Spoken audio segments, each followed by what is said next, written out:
then obviously choosing a wife woman to marry, Yeah. right? I think those two things can get you out of pretty much anything. I saw the value in being able to fix people's credit in 30 days. So I just took up and left. That's all it takes, man. You stay in the game long, and you do shit the right way, you're bound to catch a man. break. I mean, To me, I don't have an ego. If you're an expert in marketing, you're an expert in insurance, I'm all ears. I'm gonna listen to you, just like people who listen to me about credit because of what they see me done. good sales practices with a strong brand and doing right by people. You know, the best lead's a free lead. I've always said that.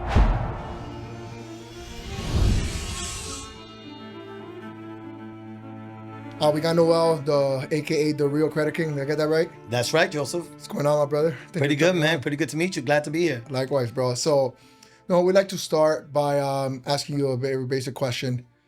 We're in a business mindset podcast, and obviously we invite people that have a story to tell. So if you could just summarize maybe in a quick sentence, what qualifies you to speak here today? Why people should listen to this podcast? What would you say? So I'm an entrepreneur that didn't go past the 9th grade, lost everything multiple times, rebuilt it, dealt with a drug addiction for over 10 years with opiates, with pills and heroin. Overcame that by the grace of God, and I'm just a go-getter. I'm a big risk taker. You know, I'm 46 years old, and I don't ever see myself retiring. I'm a hustler. I pivot if I have to pivot, and I get the job done. That's awesome, dude. How old are you now, you said? I'm 46. 46, all right.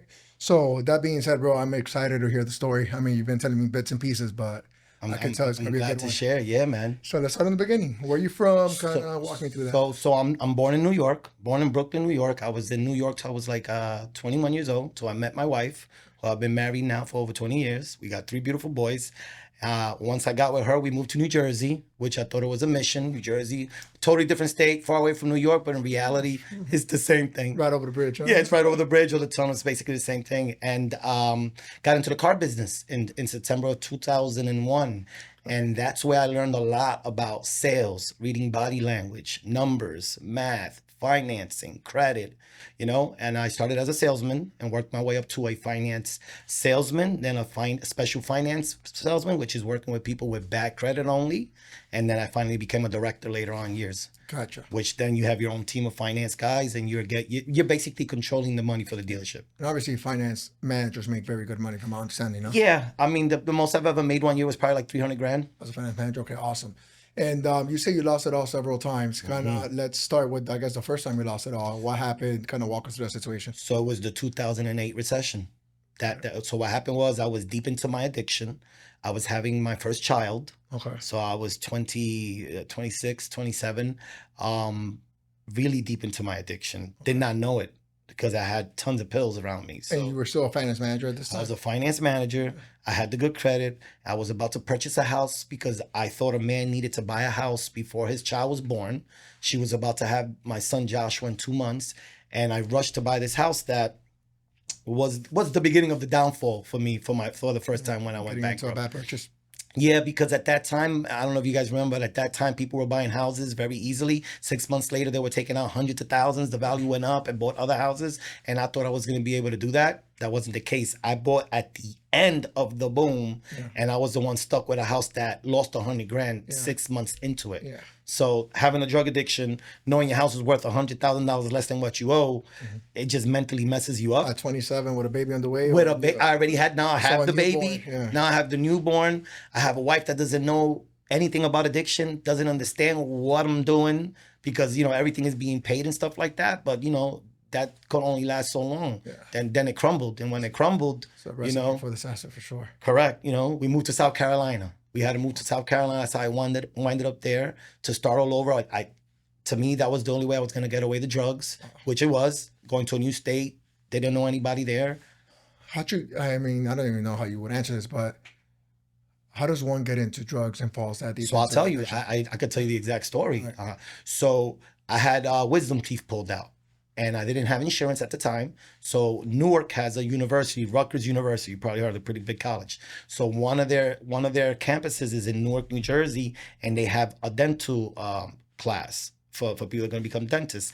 And you could go there if you don't have insurance and get your wisdom pulled for free, basically. Yeah, they're practicing they're practicing on you. So they did that, and they prescribed me, I'll never forget, Vicodin. I don't remember if there were 5 or 10 milligrams, but it was Vicodin, and it was a 30-day script. Now I'm taking the Vicodins because I am in pain. They took those molars out, the wisdom teeth. But I also remember a week later, after taking them for like 7, 8 days, like I felt like Superman, like I was unstoppable. I was convinced that I was the best salesman at the store because of this pill. And once I ran out of that, there was no other refill. But now I'm questioning and talking to people in the dealership. And then if you ever been in the car business, you can find almost anything you want in the dealership besides cards. They were like, hey, listen, I have these yellow ones called bananas, which was a Percocet, 10 milligram. And that was it. That was the beginning of That was the addiction. beginning of everything, of a whole 10-year run. 10 years. 10 years. And my last 8 months of using, after a while, you get immune to using 2, 3, 4, 5 pills. I was up to over 30 a day. I started dibbling and dabbling with heroin, even though I lost an uncle and a cousin to heroin. Now, I thought it wasn't bad because I was sniffing it, but it was the same thing as injecting it. I was doing dope. I was at the bottom. Right. Yeah, and obviously while you're going through it, you kind of, especially if you're a salesman, you're selling yourself on the idea that it makes you better at work and you got it under control, I would imagine, no? Correct, especially when there's no money problems and stuff like that. But I'm spending $300-400 a day. So recession hits. Funny enough, the only reason why I ended up in insurance really is because when I was 16, 17 years old, that I was about that age, and when the in 2000, I was born in 91, so yeah, I was 17, 18. Wow. When that hit, and my pop's in the construction business, and he lost everything, and I was meant to follow his footsteps, but around that time in his business, but he lost it, so he said, brother, you got to get a job. And I got into retail, and I had a whole retail run for 10 years that eventually led me to insurance.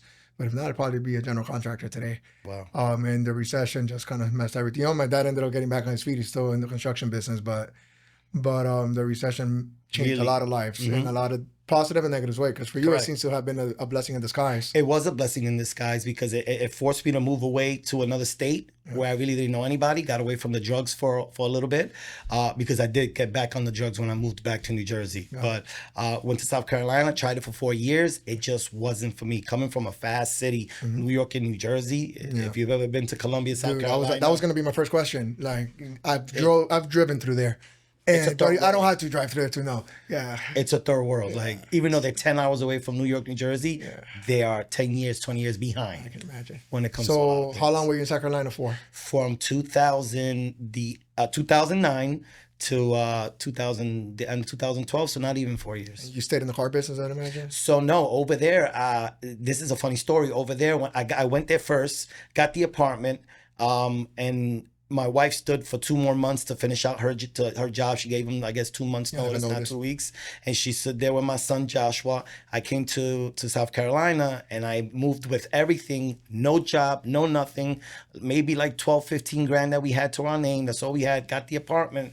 And I remember going to a job fair at what's the university over there? It's called University Gamecock, South Carolina University. University of South Carolina. Yeah. So I wind up going to their fairgrounds and they had like a job fair, and I have one resume because I couldn't remember where my printer was in the boxes for moving, and I haven't unpacked everything. So I'm walking around in a suit with this resume, and I'm going to every booth. Are you commission only? Are you commission only? People look at me crazy.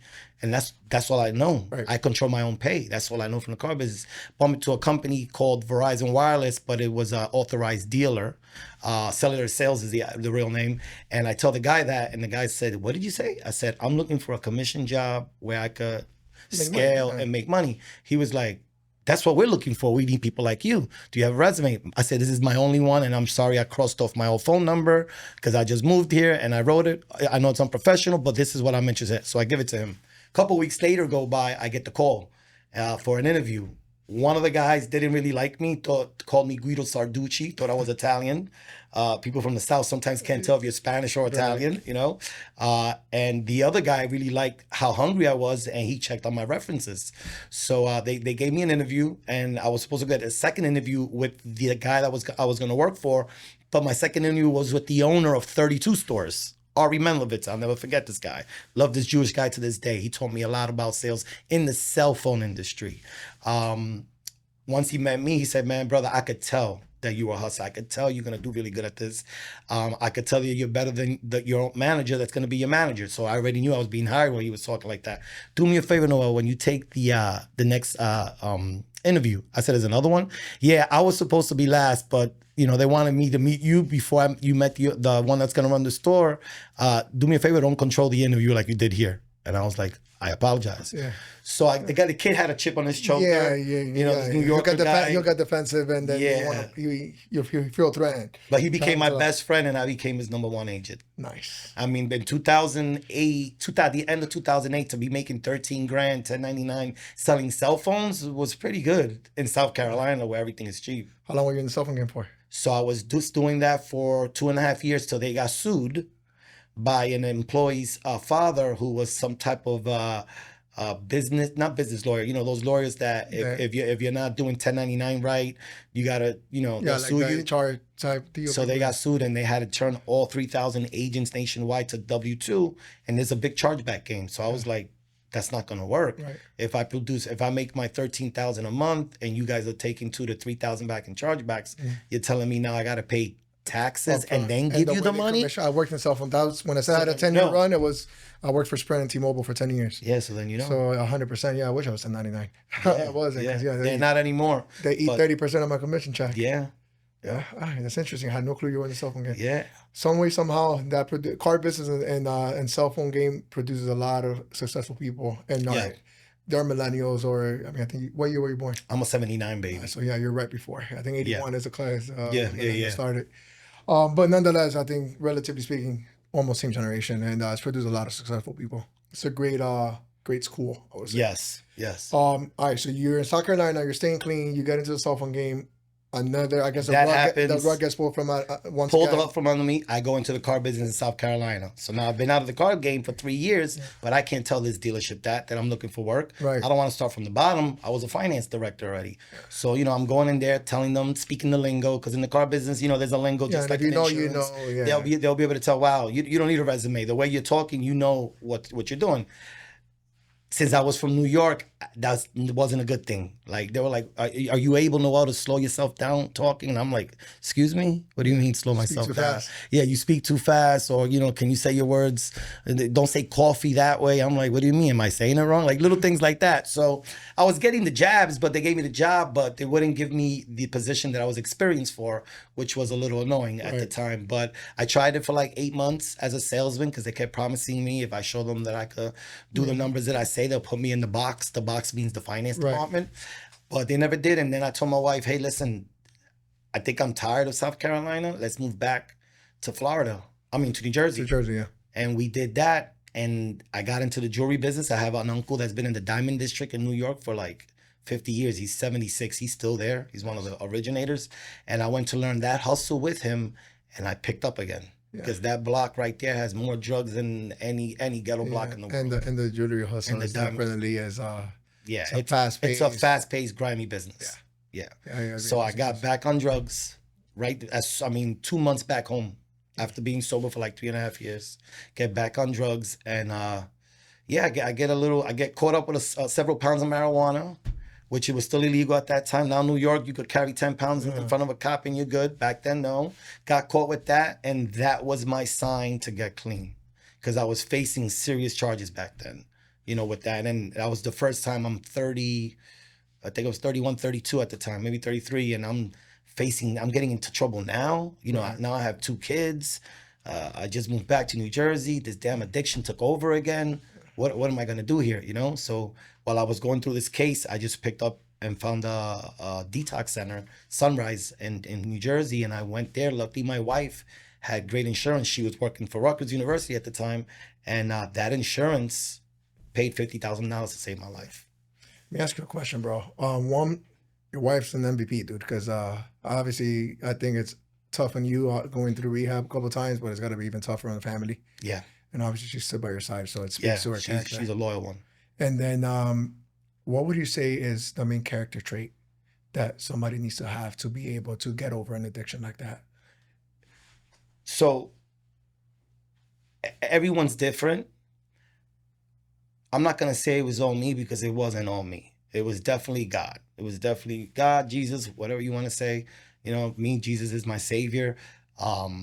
it was that, the praying that I did, the begging that I did, because really that praying was really begging Yeah. to help me not feel this pain anymore and not want that drug, because it wasn't fun anymore. It was just to live. It was just to get by with a very big daily bill, you know. So for me it was that, and I needed it. It worked the second time because I went from the detox to a rehab. Got it. The first time I did just the detox, and they put me on Suboxone maintenance. That didn't work. Got it. But when I went away for 30 days, besides the first 7, that worked.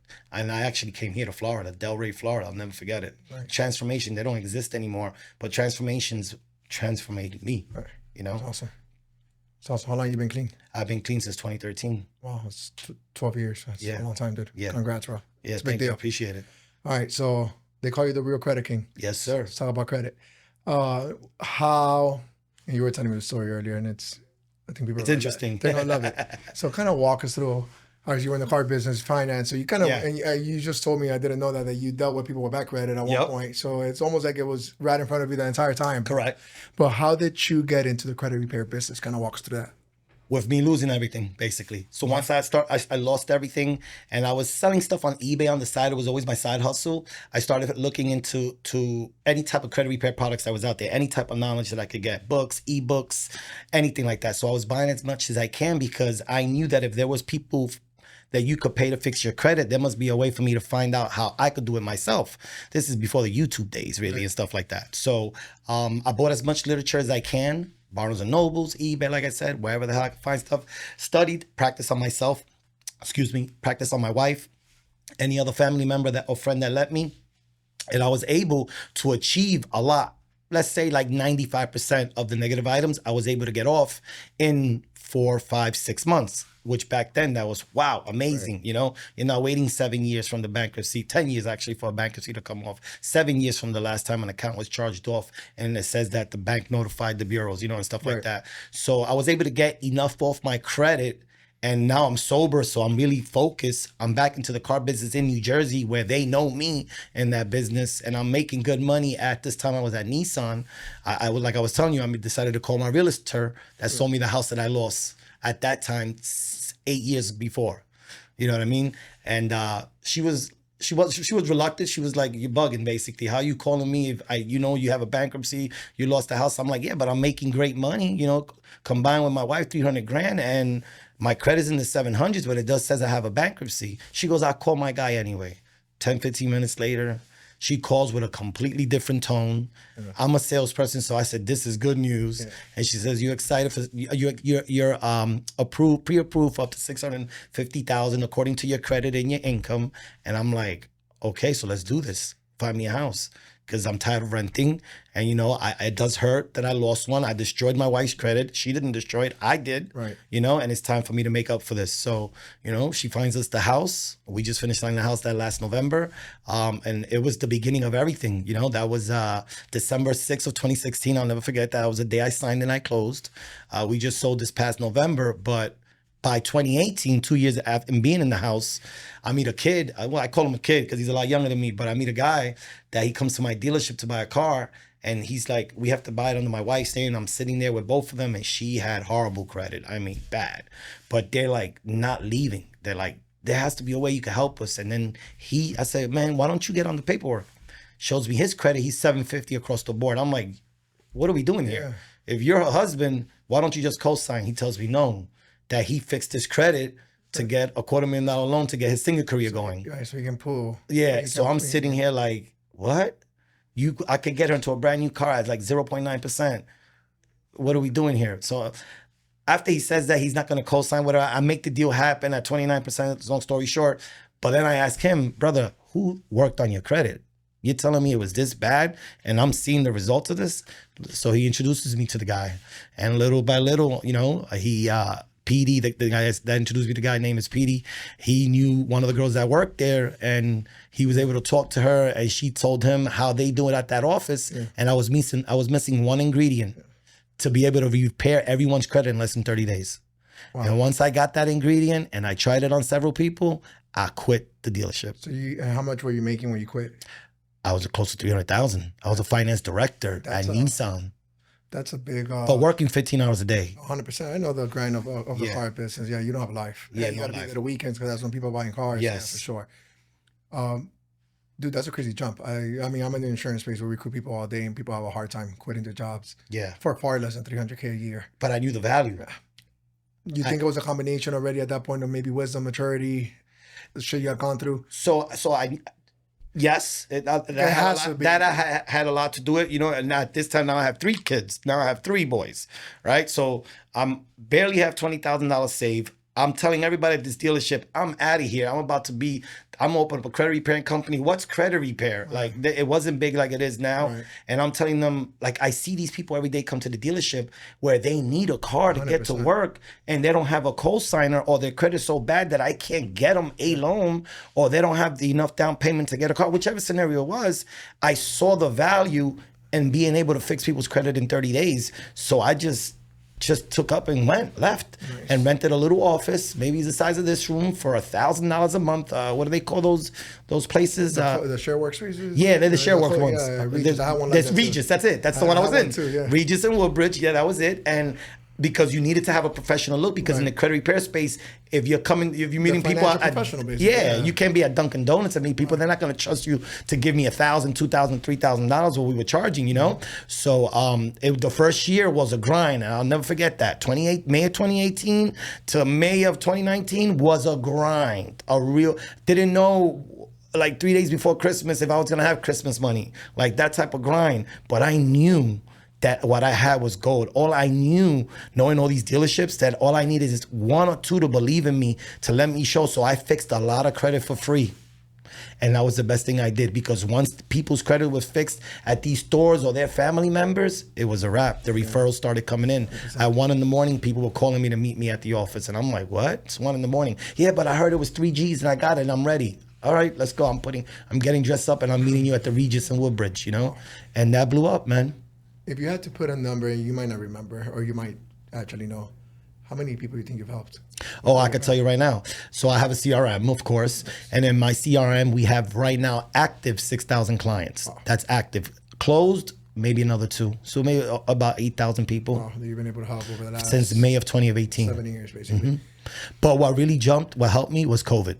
Really? So COVID came, and we had a beautiful office, no more Regis. Now we have a $7,000 a month facility, 2,000 square feet, and a beautiful building like New York City, but in Woodbridge, New Jersey. And that helped a lot. Now I was getting people that wanted to buy homes. I started marketing towards people that want to buy houses, because all I needed to do was really get their credit to like a 620 middle score, and they will qualify for FHA, first time buyers program, 3.5% down. And that was the little niche that I picked up. But then COVID happens.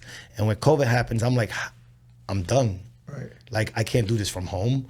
Like, you know, there's laws. You can't be having people's social security numbers, IDs, and files stacked up in your house. Right. Like, it won't work that way. But I took a chance. You know, I had to fire more than half of my team. I kept who I knew I could trust and set them up in their apartment or home. And then I was forced to do ads, which I didn't do ads. I didn't know anything about marketing, but I had a guy that marketed for clubs in New Jersey. He said, listen, brother, if you want to scale, you need to listen to me. And I don't have an ego. Right. If you're an expert in marketing, you're an expert in insurance, I'm all ears. I'm gonna listen to you, just like people will listen to me about credit because of what they see me done. So I knew he was a marketing genius because I knew the nightclubs he promoted for that he had packed every night for years. Right.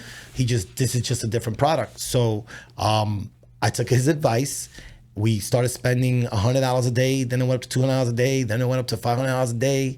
And at $500 a day, we were doing $150,000 to $200,000 a month in sales with Kumo Space. Oh, Kumo, the infamous Kumo. The infamous Kumo, yeah.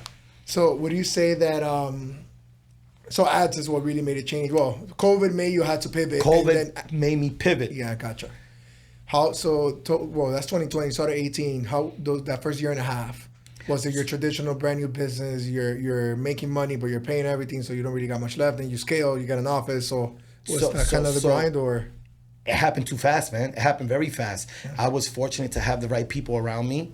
I had ex-car salesmen that quit dealerships because they saw what I did. Really? Or I fixed their so you credit built- and they came aboard. So you built a team. I built a team, and what really helped me was my marketing guy calls me one day and says, listen, bro, you want to go meet Gary V? He's talking at his parents' liquor store. So I'm like, fuck yeah, this is Gary V. You know what I'm saying? I would love to go see the guy, listen to him, and see what he got. You know, maybe I could ask him a question or so. So we go to his parents' liquor store in Springfield, New Jersey, not too far from where we were at, 20 minutes. And we go there and I see a line wrapped around this building. I mean, wrapped around, and it's a big liquor store with 2 floors. And I'm like, why is there a line? And they were like, oh, because you're going to be able to meet Gary Vee, shake his hand, and ask him a question. So now I'm like, oh shit. Nice. I thought I was going to sit down and just listen to him talk, maybe raise my hand. Right. So now for 2 hours, it took me 2 hours to get to him, and I can see him about 150 ways. And I'm like, what the hell am I going to say? You know what I mean? So it's me, my marketing guy, and it was one of my salesmen that was also my assistant. He was with us, right? Everybody's dressed in a suit except for me. I'm with a hoodie with my brand. I mean, I can't forget this, man. It was what changed my life. And I finally get to Gary V. I got a book in my hand that he just released, and he's autographing it. And then I just asked him, hey man, listen, I got a credit repair business that I opened up out of nowhere. I treat it like the car business. I pay high commissions for people to bring me in clients. I show before and afters and results. Operations, I'm stuck. He says, hire people. And I just stare at him like, that's it? He says, yeah, hire people. And then I tell him, I don't feel like I'm good with like putting ads up or putting videos up. I get like 1 like. I don't know what I'm doing wrong. He goes, yeah, that's how come you already messed up. And I'm like, oh shit, because I think that I'm not good. That's the reason I'm not good. Right. So I walk away from him. He's looking at me kind of funny. I come back and I take a picture with him, and he's like, you understand what I'm telling you? I mean, and it's on my Instagram. People go out the Real Credit King Instagram. It's the first video. So what happened was, the reason it's a video is a couple days later or a week later, I grab my phone and I see me and Gary Vee talking.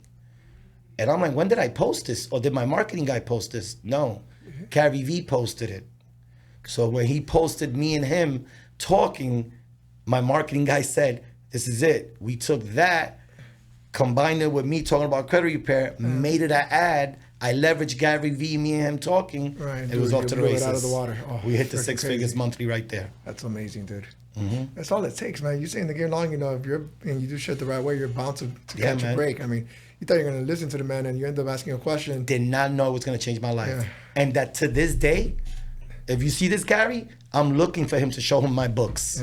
I want to show him what I did from that day till now, and show him what revenue I've made because of his Did you advice. know you were going to ask that question? Oh, did you No, just kind of that's blur it what out? just came out. You open your mouth and those words came out. That's all that came out. That's crazy. I mean, it's crazy. The video's out there. A lot of people seeing it. It changed my life. Okay. It changed my life. And then from there, I knew the power of leveraging people like him. I walk into rooms with Grant Cardone. That was one of the main reasons I moved here, to the point that I was in Grant Cardone's house. And I got those videos out there as well. So things like that, I started seeing the power of talking to billionaires or guys that are making hundreds and hundreds of millions. And I knew, that's when I knew I had to move to Florida. 100%. Because they all here. Is that what brought you down here? Yes, sir. That ain't COVID. You guys weren't as strict as New Jersey. And the good winter. Yeah. That's got to help. The good winter I can't stand anymore. No, I'm a Floridian. I don't even consider myself a New Yorker anymore. So, we don't have a winter here, so. I don't. No more cold, no snow. I don't like none of that anymore. All right, cool. So back on the business side. So you've done obviously a few things. What are you doing now? Obviously, you have a credit repair company. Correct. What other companies? So Fresh Start Financial Group now is adding other products into it. So Fresh Start Financial Group, of course, number one is credit restorations, helping people fix their credit to buy a car, buy a house, or to just have decent credit for whenever they're ready to do anything they need to do with credit. Credit is everything. We were taught wrong. My generation, let me speak about that. People in their 40s were taught wrong from their parents. If you don't have the money, you shouldn't buy it. They never taught us how important credit is, that you can leverage it. Now, other generation, new generation people now understand you can leverage credit to get you to open your own business without, really getting an investor and things like that. So that's the first thing we do. Then we help people get funding. So funding has blown up recently in the last 2 years since I got into life insurance, because a lot of people buy their own leads. Right. So they need capital to buy their own leads. So if they have bad credit, They'll call me or call my office. We'll fix their credit, then get them a bag, some type of check or credit card, so then they could pay for their leads to run their business. Right, kinda get So, off the ground. so Fresh Start Now is a credit restoration funding. We also help people purchase cars across the East Coast, almost anywhere, but mostly the East Coast. Help them buy houses. Our lenders are licensed in all 50 states, including Puerto Rico, and we do final expense. We have right now, like I said, 5 offices and 2 more signing up. Yeah, you're basically just giving them financial education Yeah. through and through, because I think there's things that people need. What would you say is your target audience as far as like what communities are you serving? I know you said you across the country from what I understand, but is it mostly working class people that are coming to you? So it started really with the really poor people in the beginning. Right. They were the ones that were more attracted to my ads and stuff Right. like that. But once I started serving lawyers, doctors, people that were coming to buy $1 million house and stuff like that, I started bringing in another total different type of market. And elevating. And referrals is everything, man. Referrals, to me, referrals are more important than ads. Because when I get a referral, the referral is being referred from someone that probably already told them how much my prices are. So that question's not there, you know? And sometimes they might be cheaper because not everyone's the same price. Right. It's according to how much negative you have, you know, or what you're trying to accomplish. But now I'm at a point where I can't really name names. I keep it confidential. Right. But on my Instagram, if you see me with a lot of celebrities, most of them I did some work for. Nice. You know, and stuff like that. And that was another thing Good that for you. opened up. Boxers, I mean, a lot. Rappers and stuff like I'm that. gonna tell you what I'm seeing, right? From what I see resilience. I see taking chances for sure, because I Yeah. think that move of quitting your job and going to repair credit, dude, it's crazy. I mean, I think I probably would have done the same, but I talk to people every single day that it's hard to explain why you do it, because logically it doesn't make sense. Yeah. You know, that you're thinking for the future, but like you're pretty much putting a lot in jeopardy, like Yeah, a including brand new Christmas, house that I just bought. including after losing then- once and years before and, Yeah. and screwing and messing up your credit, your wife's credit. So Yep. and then last, I think what you do a really good job of is branding. It's Yeah. getting around the right people, making sure that you connect, and making sure that you almost display that to people. Absolutely. Because obviously the name, you know, just kind of your brand as a whole. And dude, it's impressive. I appreciate that. These guys speak really highly about you, I but I appreciate see why that, now. man. I appreciate that. I got a couple more questions, Yeah, and then we'll man. wrap up, dude. Sales is probably a really good skill you have. You're a Yes. monster salesman. I could just tell by the way you speak. Appreciate it. What makes somebody a good salesperson in your opinion? All right. So honesty, number one. You have to be honest. You could be the best salesman in the world, and you got out. Let's bring it back to the car business. You could be selling 30 cars a month, but if you ain't getting referrals, you're doing something wrong. Great that you're that 30 car guy, but that means you should be a 50 car guy if you were doing it right. Right. So my whole thing is honesty. Honesty never made me lose a deal. Did it delay a deal? Yeah. For sure. But lose a deal, I can't remember any. That's a great way to put People it. appreciate the honesty. Yeah, it's playing the long game, right? Yep. You want to check. That's easy come, easy go. I Yep. agree. Thing for me is honesty and also listening. Yeah. Yeah. And when you help someone, for example, again, I'm not gonna say names, but there was a family that was from Mexico, right? And the wife used to come and clean our house in New Jersey, right? And I just got into credit repair. She was there listening to the whole thing, how I left the car business for that, and she wanted a home, her husband, you know. And I was like, let me see your credit. Oh, I don't have any, but my husband does. You know, do you have any money put away? No, but he has a 401k. Just asking the right questions. And I will never forget those people, because on Christmas, they still send me a Christmas card. They still thank me, and they tell me that they pray for me and my family because I was able to do something that they thought they were never going to do, which was just buying a house. Like, I say it like it's nothing. Right, like it's your job. But Basically. some people, It means the world. it's their dream. You know what I mean? So once you do that to people and you help them achieve a dream, the referral game is the best game ever. Like, now I don't have any ads for credit repair. Wow, really? I don't need it.